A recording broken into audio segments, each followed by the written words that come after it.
Black Kiss, written and illustrated by Howard Chaykin, is a 12-issue series published by Vortex Comics in 1988. It's rather infamous for its depictions of both sex and violence, and for mixing the two together in an uncomfortable combination. Notably, Vortex Comics was a Canadian publisher, using a Canadian printer. At a certain point, the printer refused to print the title due to its adult content, and Vortex was forced to find an unnamed substitute. Allegedly, and ironically, some issues couldn't be distributed in Canada because the content breached obscenity laws, although that point could not be confirmed. Due to the explicit nature of the comic, and presuming most retailers would be concerned about displaying Black Kiss, the comic was shipped pre-sealed in a plastic bag to prevent anyone from perusing its contents. Reportedly, for some issues with spicier covers, there were black paper inserts to obscure the cover entirely. Despite its subject matter, Black Kiss sold roughly 50,000 copies a month. To put that in perspective, the top-ranked independent title, the bi-monthly Teenage Mutant Ninja Turtles, sold 100,000 copies per issue. So, Black Kiss did reasonably well during its original run. And according to Chaykin, it's his most profitable comic book series. It has been reprinted multiple times and in multiple languages. Now, it might be worthwhile to look at some context and to briefly examine the two things that inspired Chaykin to write and draw this series. One inspiration is alcohol. That's, pretty self-explanatory. Chaykin admits to being a drinker during this period, and that influenced the material he produced. Quote, "I should note that Black Kiss was my first book about California, done in the final days of my rampant alcoholism. It deeply reflected my ambivalence and outright paranoia about Los Angeles." Unquote. The other inspiration is a very vocal objection to a comic book rating system. During the 80s, mainstream comics were going through what seemed like a rapid amount of change. Comics were growing up, for lack of a better term. While this was excellent for the medium, it was a concern for mainstream publishers. In a nutshell, both Marvel and DC wanted to avoid the legislation the music industry had recently faced by coming up with their own rating system for comic books. This way, the respective companies looked both compliant and concerned about sheltering children from content that was intended for a more mature audience. In other words, Marvel and DC wanted to avoid another seduction of the innocent panic by being proactive. Regardless, a number of creators rejected the idea of a rating system. To some, it implied a form of censorship. One final, related point. The side effect of the two most popular publishers adopting a rating system is it created an expectation that all comic book publishers would adopt and use a similar system. In other words, these two mainstream publishers would have a monopoly on deciding a perceived industry standard. This would force smaller, contemporary publishers, such as First Comics, Comico, and Eclipse, for example, to set up and maintain their own system similar to the one decided by Marvel and DC. Howard Chaykin, who had been mainly working at First Comics, but who had recently revamped the Blackhawks and the Shadow for DC, took exception to the proposed rating system. And Black Kiss was, in part, his response to the implied censorship such a system enforced. Quote, "The book was done at a time when there was serious talk about trying to create a rating system for comics, and the idea was that I would do a book that would be appalling and offensive and funny." Unquote.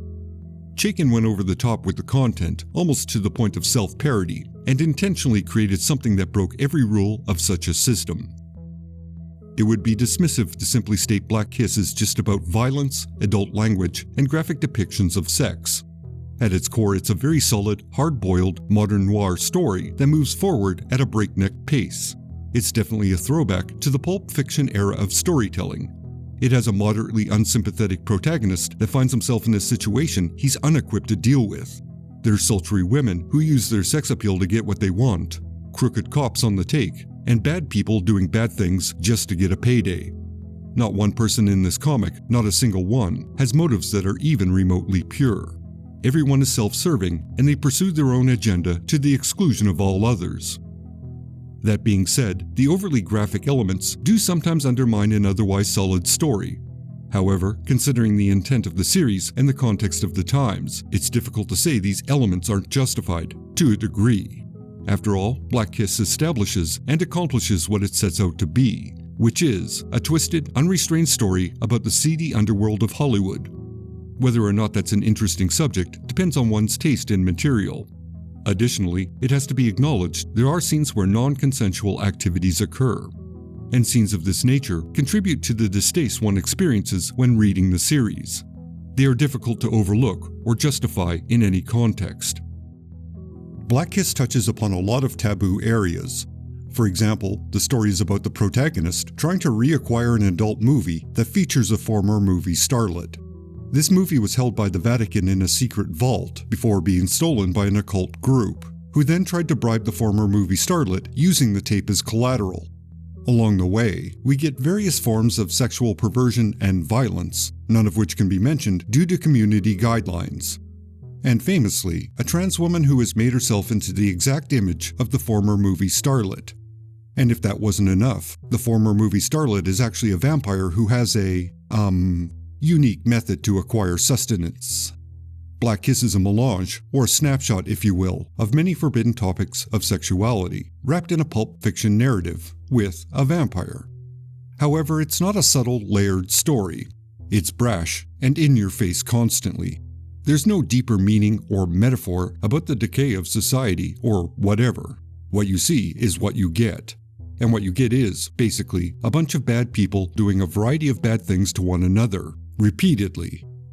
On one level, Black Kiss can be appreciated for being an utterly unapologetic, self-indulgent piece of work by a creator that, very thoroughly, achieved what he set out to do. At the same time, it's quite uncomfortable in its excess, but oddly, it never implies it revels in that excess. Although to be fair, it does get tedious at points, especially in the final issues, where it seems the story might have some padding to fill it out to a full 12 issues. Infamously, Grant Morrison wrote a review of the first 4 issues for Arc magazine in November of 1988. Keep in mind, Morrison had just started writing Animal Man, and they were, basically, completely unknown.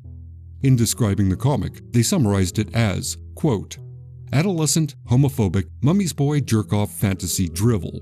And it seems clear that Chaykin's idea of stylish and literacy fiction for adults goes no further than the trash crime novels that line the shelves of bargain books. Unquote. The following year, in an article for Comics Interview, Chaykin had this to say about the currently in-production graphic novel, Arkham Asylum, A Serious House on Serious Earth. Quote, I had the first page of Arkham Asylum read to me on the phone, and it was one of the funniest things I've heard, but not intentionally. I'm not talking about the script, I'm talking about the plot, the artist's direction. This guy is the most pretentious asshole I have ever read. Unquote. Whether or not Chaykin was aware of Morrison's review at the time of this interview is unclear. It's difficult to determine if his opinion on Arkham Asylum was influenced by Morrison's unflattering review, although in more recent interviews, Chaykin has acknowledged he knows about it. However, in typical Chaykin fashion, he doesn't seem especially affected by Morrison's opinion. As a coda to this salacious piece of industry gossip, it needs to be noted that for their introduction to the 15th anniversary edition of Arkham Asylum, Morrison would add this interesting sentence, quote, I found out later that the script had been passed around a group of comics professionals who allegedly shit themselves laughing at my highfalutin pop psych panel descriptions. Who's laughing now, asshole? Unquote. So, for those that have read that bizarre non sequitur in Arkham Asylum, you now know it was Howard Chaykin that Grant Morrison was referencing and insulting. In the end, Black Kiss is a challenging piece of work. It challenges your ability to process what you're seeing and reading, and it does so without asking forgiveness for any mental trauma it may cause. It's certainly not a title for everyone. Even by today's standards, it feels very, well, sleazy is the only term that comes to mind. And the aforementioned non-consensual scenes do not play well in today's social climate.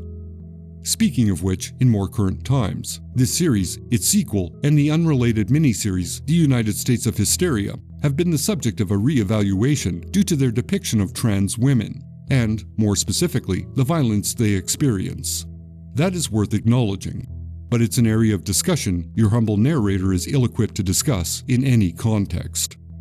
And, to end on a somewhat ironic note, despite being a piece of work that was in response to a proposed rating system, each issue carried the label Adults Only. All that's left to say is, thank you for watching. If you enjoyed this video, please subscribe, like, comment, and all that good stuff. Additional thanks to all those that directly support this channel and help keep the lights on. I appreciate every single one of you. Thank you.